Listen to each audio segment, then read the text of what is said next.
I'm pretty sure you already know this country. This is Egypt, but I'm not going to specifically talk about Egypt in this video. What I want to discuss is its unusual borders. If you look at other countries in the world, you will see that they usually have uneven borders.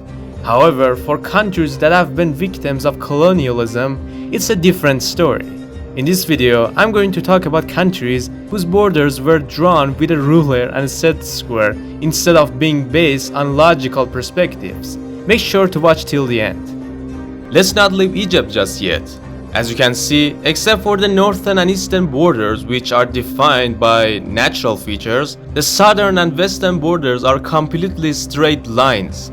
Who knows? If they weren't geographical limits, they might have considered a perfect square for Egypt. The Condominium Treaty of 1899 established Egypt's southern border with Sudan along the 22nd parallel north. And for western border, unlike Egypt and Sudan, which both were part of the British Empire, Libya, Egypt's western neighbor, was under imperial Italian control. And do you know what imperial empires typically do to solve territorial disputes?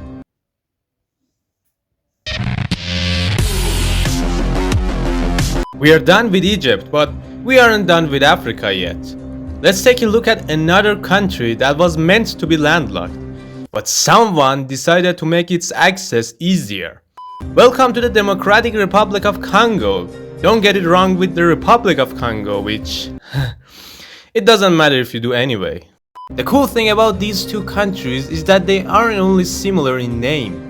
They also both have a tiny little coast that rescued them from being landlocked and also being in my previous video about landlocked countries. It's all your fault, damn it! Anyways, unlike other countries that usually were a small part of a big chunk of colonized land, the whole region of Belgium's biggest colony became the country we know as the Democratic Republic of Congo. The same scenario happened in Brazil after they gained independence from Portugal. But trust me, they had a way better time than Congo. And let's not forget this area, which is like a literal punch in the gut to Zambia. The story behind this panhandle, also known as Katanza region, was to gain access to its rich mineral resources. That's it, simple as that. Again, there was no logical reason for any of these borders. It was all about the... Wait, I wanna borrow 10 seconds of your time. Follow me. This is my silver play button, which of course is not the real one, but if you enjoyed this video so far, please subscribe to my channel and help me get the real bad boy faster. Thank you so much. Back to the video.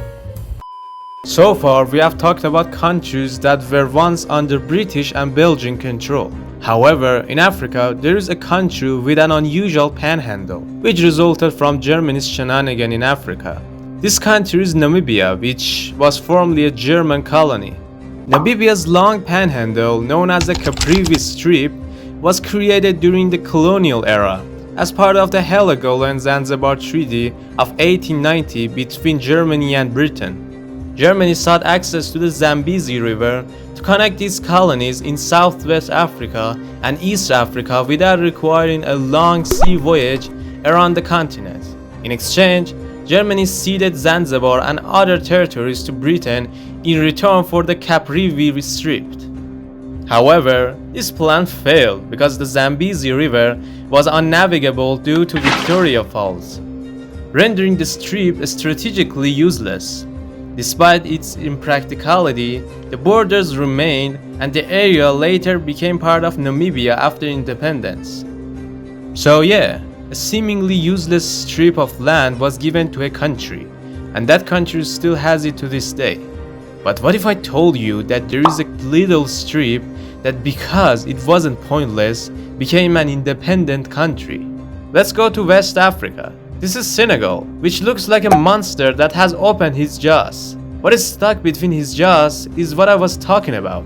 This strip is the Gambia, the smallest country on continental Africa. The Gambia's status as an independent nation, distinct from Senegal, is deeply rooted in its colonial past. During the 19th century, While Senegal fell under French rule, the Gambia was established as a British colony. This was largely due to the strategic significance of the Gambia River, which served as a vital trade route that attracted British interests.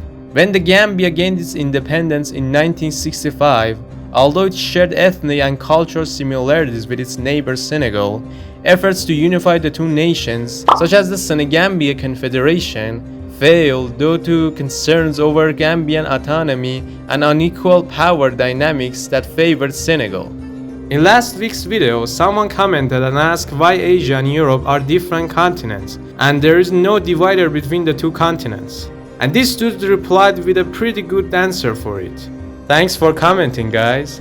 Here are some of the best comments from last week's video. If you want to be in the next video, the only thing it takes is to just leave a comment for me. Best wishes to you. See you again soon.